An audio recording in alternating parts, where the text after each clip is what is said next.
ቤተክርስቲያን ስትሄድ አትሰቀቅም። ምንም ሆነ ሂድ፣ ሌባሁን፣ አመንዝራሁን፣ ነፍሰ ገዳይሁን፣ ቀማኛሁን፣ ምን ሁን፣ ወደ ክርስቶስ ቤት ስትመጣ ሊፈረድብህ አትመጣም። ሊምርህ ነው ያመጣ። የልብ መድኃኒት ለኩላሊት አይሆንም። ለኩላሊት የሚሆነው ለጨጓራ ይታዘዛል። ለሌላ መሆኑስ ቀርቶ ሳይድ ኢፌክቱ በቀረልን። የእግዚአብሔር ቃል ግን ለሁሉም በሽታ የምናዘው አንድ መድኃኒት ነው። መድኃኒቱ አንድ ነው፣ ለሁሉም በሽታ ይታዘዛል። አንድ ሰው የእግዚአብሔር ስለሆነ ጤና ያገኛል ማለት አንችልም። የእግዚአብሔር ባለመሆኑ ጤና ያጣል ማለትም አንችልም። ታማችሁ ጸበል ተጠምቃችሁ ስላልዳናችሁ እግዚአብሔር ትቷችሁ አይደለም። ስለዳንም ከሰው ለይቶ እግዚአብሔር ስለወደደን አይደለም። መከራ ትዕግስት ያስተምራል፣ ትዕግስትም ተስፋን ያስተምራል፣ ተስፋ ደግሞ አያሳፍርም ይላል። ቤተ ክርስቲያን የመሄድ የመጀመሪያው መስፈርት ምን እንደሆነ ታውቃላችሁ? ምህረት ማድረግ ነው። ምህረት የሌላቸው ሰዎች ምህረት አያገኙ። ቤተ ክርስቲያን ስትሄዱ ማንንም የሚከስ ሕሊና ሊኖረን አይገባም። ምህረት ሳይኖረን እግዚኦ ማረነ ማለት ምህረት ሳይኖረን ማረኝ ትላለህ። አትምርም። ቢያንስ ተው ይተውላችኋል፣ ይቅር በሉ ይቅር ይላችኋል። ወንዶች በሽታቸው ምንድን ነው? ዝሙት። ሴትን ባዩ ቁጥር በዝሙት መነደፍ ማለት። ሴቶች የእነሱ በሽታቸው ምንድን ነው? ትውዝፍት፣ ጌጥ ማብዛት ማለት። የካህናት በሽታቸው ምንድን ነው? ትዕቢት ነው። አይምሯችን ረቂቅ፣ እግዚአብሔርን የሚያሰላስል፣ ስለ እግዚአብሔር የሚናገር፣ ስልጣናችን ምጡቅ፣ ተወዳዳሪ የሌለው ማለት ነው። ባላንጣ የማይነሳበት፣ እኛ ያሰርነውን መንግስት አይፈታው ይላል። እንዲህ ያሉ ይታበያሉ። የመነኮሳት በሽታቸው ደግሞ ምንድነው? ስስት ነው። 10 ሰሃን እንጀራ እያለ የንስሐ ልጆች እዚያው ይሻግታታል፣ ለሰው አይሰጠውም ማለት ነው። መነኩሴ ዝም ብሎ ያየውን ዕቃ ሁሉ ስጡኝ ማለት። የሽማግሌዎች ወይም የአረጋውያን በሽታቸው ምንድነው? ገንዘብ መውደድ። ሳረጅ ማን ይጦረኛል ስለሚሉ ሽማግሌ በቃ ከትራሱ ስር የሆነች ብር አለች፣ ላንጥፍል ሲባል ቆይ ወደ ላይ እንዳትሄድ ይሄን እኔ ያነጥፈዋለሁ ነው የሚለው ማለት ነው። ይሄ 5ቱ ምናችን ነው? በሽታችን ነው። ሁሉም አይነት በሽታ ከቤተ ክርስቲያን በታች ነው። ቤተ ክርስቲያንን የሚያሸንፋት ኃጢአት የለም። ምንም የኃጢአት ማህበር ቢኖር ከጌታችን ከኢየሱስ ክርስቶስ ደም በላይ የሚሆን ኃጢአት የለም። ምንም ነገር ቢሆን በሱ ደም ይደመሰሳል። ምንም ኃጢአት ከእግዚአብሔር ይቅርታ በታች ነው። የሥላሴን ስም ማጥናት መማር፣ በሥላሴ ስም መመካት፣ በአብ በወልድ በመንፈስ ሲበሉ አማትቦ መብላት፣ ከቤት ሲወጡ አማትቦ መውጣት፣ ወደ ቤት ስትገቡ የራሳችሁ ቤት እንኳ ቢሆን አማትባችሁ መግባት፣ ውላችሁ ወጥታችሁ እንኳ ቢሆን ተመልሳችሁ ስትገቡ አማትባችሁ መግባት፣ የራሳችሁን እስክብሪቶ ለሰው አውሳችሁ እንኳ ቢሆን ሲመለስ አማትቦ መቀበል፣ የትም ቦታ ላይ የሥላሴን ስም ማህተም ማድረግ ነው። የጌታችን መድኃኒታችን ኢየሱስ ክርስቶስን ስም መጥራት። ሰይጣን ኢየሱስ እንደሚባል ስም አድርጎ የሚጠላው ነገር የለም። ታውቃላችሁ? ይሄ እውነት የለም። የእግዚአብሔር ልጅ ጌታዬ ኢየሱስ ክርስቶስ ሆይ ማረኝ ሲባል ከሰማይ በታች ከምድር በላይ ከምድር በታች ያለ ጉልበት ሁሉ ለኢየሱስ ክርስቶስ ስም ሊሰግድ ይገባል። ስለዚህ በጌታችን በኢየሱስ ክርስቶስ ስም መመካት፣ ስሙን ጠርቶ መተኛት፣ ስሙን ጠርቶ መውጣት፣ ትራንስፖርት የሚሆን መንገድ ላይ የሚሆን የእሱን ስም እየጠሩ መሄድ። በኢየሱስ ክርስቶስ ስም ድል የማይነሳ አጋንንት የለም። እስቲ እግዚአብሔር ያሳያችሁ። ራሳችሁን ለመለወጥ ስንት ዓመት ለፍታችኋል? ደጋግሞ የሚጥለንን ኃጢአት ለመላቀቅ ስንት ዓመት ነው የደከማችሁ? 7 ዓመት ጣርኩኝ፣ አንድ ኃጢአት ግን ሊለቀኝ አልቻለም አትበል። አምና ባይሳካ ዘንድሮም ጣር፣ ዘንድሮም ባይሳካ ከርሞም ጣር። 38 ዓመትም 40 ዓመትም 50 ዓመትም ሊያደክም ይችላል። ህይወትን ሙሉ ለህይወት ይጣርለታል። ደግሞ ጌታችን ኢየሱስ ክርስቶስ እንራመድ እንጂ ከቤተ ክርስቲያን ብቻ እንውጣ እንጂ አንድ ቀን ይመጣና ልጄ ተነስ ማለቱ አይቀርም። እድገት ነው ክርስትና፣ እድገት ነው እንጂ አንድ ጊዜ የተወሰነ ወይም እድል አይደለም። እንደ እድል ተሰጥቶ አንድ ያለቀ ነገር አይደለም።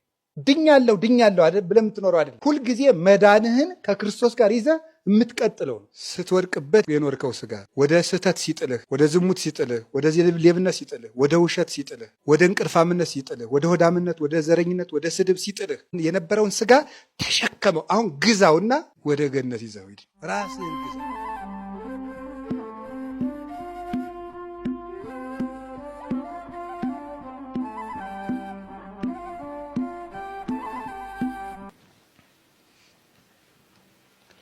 በስመ አብ ወወልድ ወመንፈስ ቅዱስ አሐዱ አምላክ።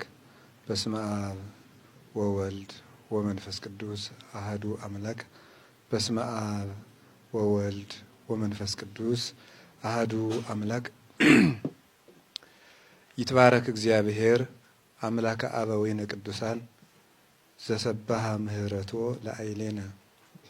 ምህረቱን ቸርነቱን ይቅርታውን በእኛ ላይ ያጸና ቅድመ ዓለም የነበረ ይህንን ዓለም በካህሊነቱ የፈጠረ ዓለምን በቸርነቱ የሚመግብ ስጋችንን ለብሶ ያዳነን ፈጣሪያችን ኢየሱስ ክርስቶስ በሀብት ስቦ በረድኤት አቅርቦ በቅዱስ ቦታው ስለሰበሰበን ስላደረገልን በጎ ነገር ሁሉ ከባህሪ አባቱ ከአብ ከባህሪ ሕይወቱ ከመንፈስ ቅዱስ ጋር አንድ ለምትሆን መንግስቱ ክብር ምስጋና ይግባው።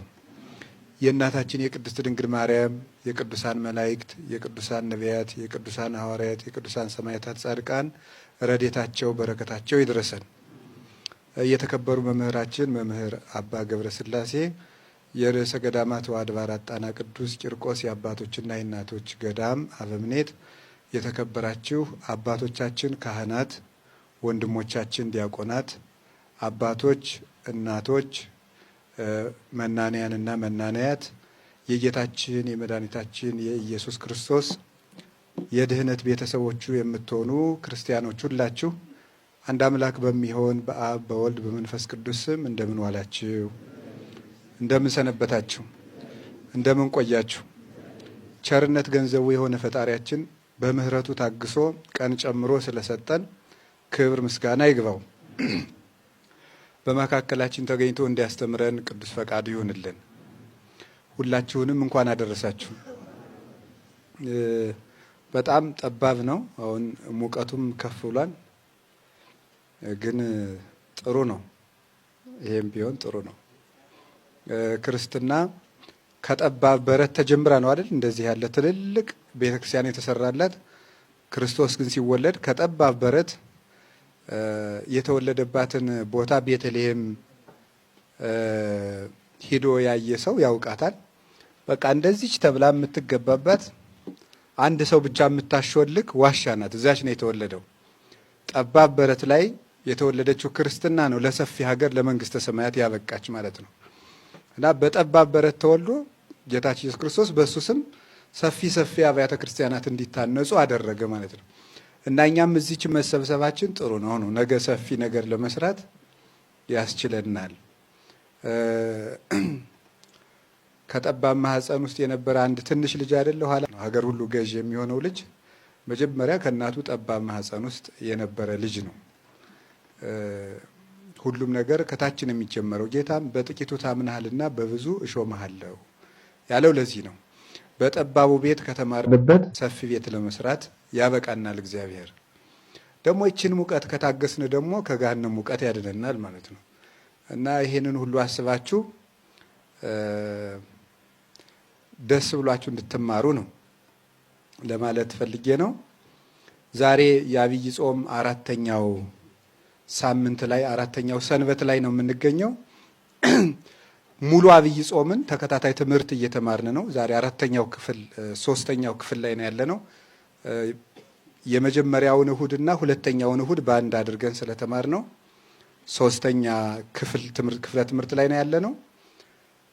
ሙሉ አብይ ጾም እስከሚያልቅ አንድ ትምህርት እየተማርን ነበረ። ምንድነው የሚለው?